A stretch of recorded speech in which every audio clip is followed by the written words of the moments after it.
Hi there, I'm Sandy Allnock with the monthly segment of Create in Color here on the MFT Stamps channel. And I am going to show you how I color some magical pixie dust. I've stamped this darling little bear. He's absolutely cute, wishing you a magical day. And he's got a little friend. And I decided the little friend was going to have some magical pixie dust coming out of the hat and swooshing and poofing up into the sky.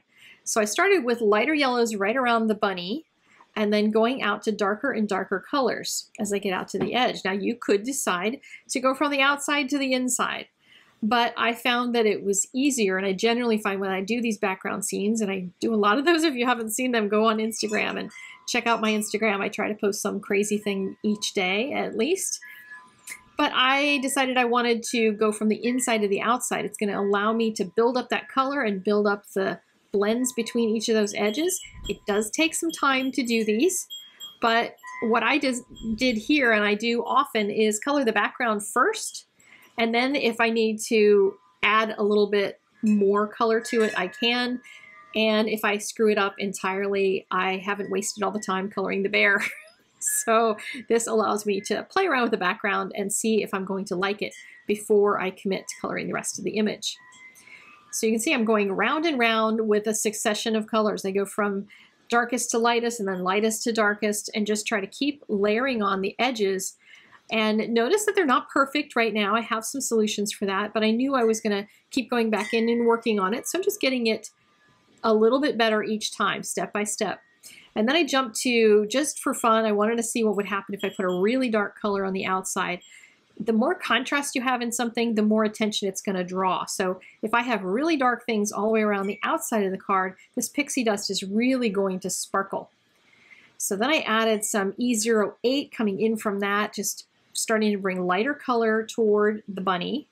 And I decided I would have a little bit of dark color underneath of the hat as well, because that's going to make it look like that poof is coming out of the hat and flying out from it rather than kind of surrounding it, if that makes sense.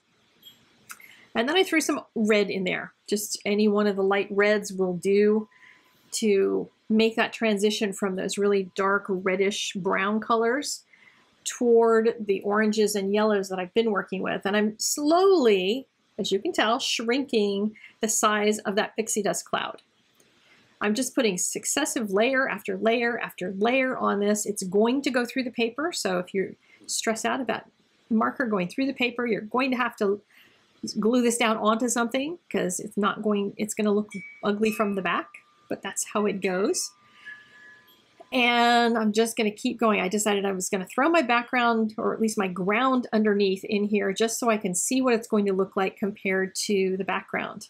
And then I'll be able to decide how much more I wanted to work on it, how it looks by comparison. And I used a warm dark gray and a black. And I'm trying to leave a little bit of lighter color around the hat. Not immediately under it, because there's going to be a shadow under it, but then it got darker out to the edges.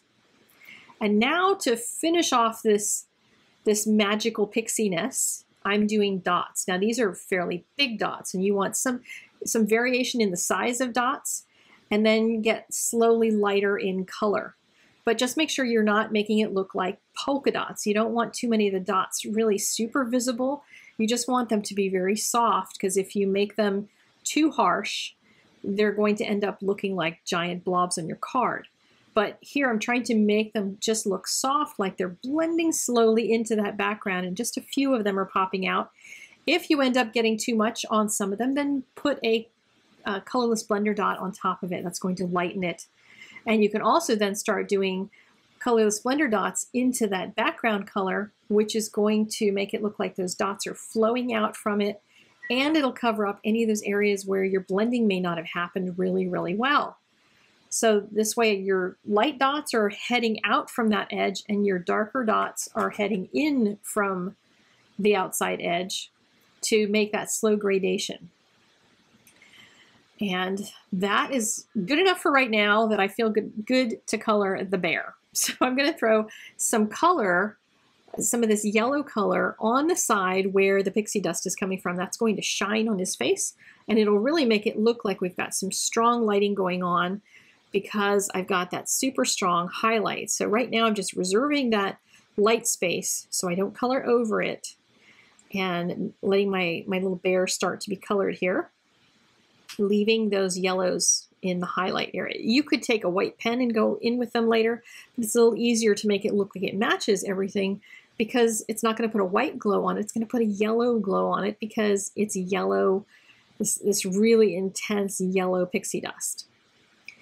So I'm using a very dark brown. I know this scares a lot of people. Very dark brown for the shadows, because like I said before, the more contrast, the more the impact of the image, the rounder it's going to look, the more dramatic the lighting is going to look. So I'm taking a lighter brown then and working my way toward the light very slowly, retaining that sort of shape, that roundness of the head, and pushing that color all the way around. I'm going to give him a quick couple strokes on the nose. Even with the same marker, I want his nose to still look like it's popping out. But then use a lighter brown and just keep going with lighter and lighter until I get toward that yellow, and just try to get that to blend across so that the yellow highlights stay out there, but he's got this real nice rounded look across him. And since I've got all of this gold and yellow and orange colors, I thought I'm going to use some purples and that sort of thing as well. And this could be a Halloween card. I know it's early for Halloween, but it could be a Halloween card, or it could be a birthday card, could just be a wishing you a magical day card, could be whatever colorway you want to use, but I thought I would do it as a Halloween card. I don't do very many Halloween cards. I don't have too many people that I send Halloween cards to, but I do like to make them sometimes because the colors are really different than the rest of the year. So I'm going to add a little bit of color to his little shirt, his little striped shirt. And then for the rest of the magical pixie dust, I added a little bit of white pen, just some circles, and then a few more dots, because that stamp sort of stops at the bottom, and carrying a few little dots, those are actually stars, but carrying a few around there will make it look like all of that is working together. So there's the markers that I use. There's going to be a still image of this if you didn't catch all the colors that were on here. There'll be a picture, that picture with all of the colors on the MFT blog, which will be linked in the doobly-doo. And I will see you guys next time. Have a really fabulous day. Go follow MFT. Get lots of inspiration from all of their social. And I'll see you guys next month.